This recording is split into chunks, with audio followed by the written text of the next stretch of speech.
देखिए UPSC pre 2025 में एक सवाल पूछा गया था। आपके पास में एक नंबर है 1 का स्क्वायर n है और 2 का स्क्वायर n है। n एक धन पूर्णांक है यानी कि n एक नेचुरल नंबर है। आपसे कहा जा रहा है कि n की वैल्यू अपन कुछ भी रख सकते हैं, मतलब नेचुरल नंबर में अपन को रखना है। नेचुरल नंबर का मतलब ये है कि 1, 2, 3, 4 आगे बढ़ाते रहना है, ठीक है? ऐसे करके। और इसको अगर अपन 4 से डिवाइड करेंगे, तो भिन्न शेष फ्लो की संख्या क्या है? यानी कि जो रिमाइंडर आएगा, वो डिफरेंट रिमाइंडर कितने आ सकते हैं? सवाल समझ में आया तो ठीक, नहीं आया तो मैं समझा ही रहा हूँ।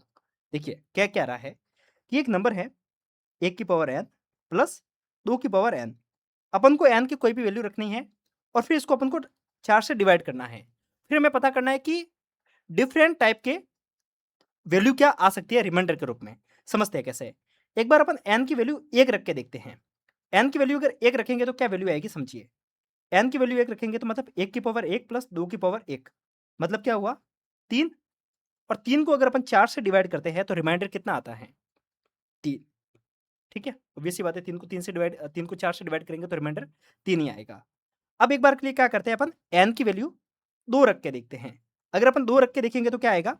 1 की पावर 2 प्लस 2 की पावर 2 डिवाइड में 4 मतलब क्या हुआ?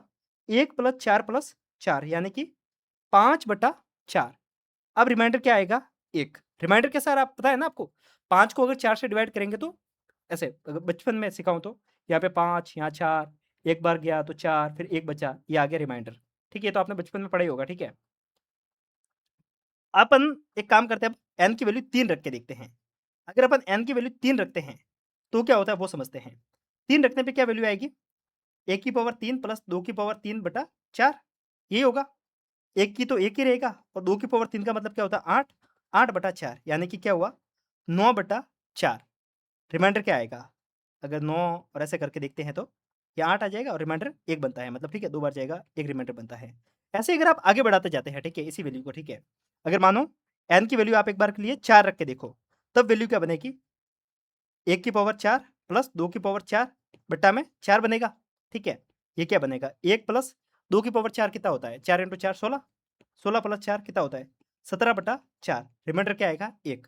मतलब एक बात तो कन्फर्म है कि अपन n की वैल्यू कितनी बढ़ाए, रिमाइंडर 1 के बाद में हमेशा 1 ही आ रहा है। मतलब जब 1 हमने रखा था तब रिमाइंडर 3 आ रहा था, इसके बाद में हमेशा 1 ही रिमाइंडर आ रहा है।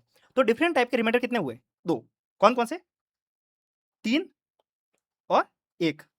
तो पूछा क्या जा रहा है कितने टाइप के रिमाइंडर हो सकते हैं? 2 टाइप के डिस्टिंक्ट रिमाइंडर आएँगे।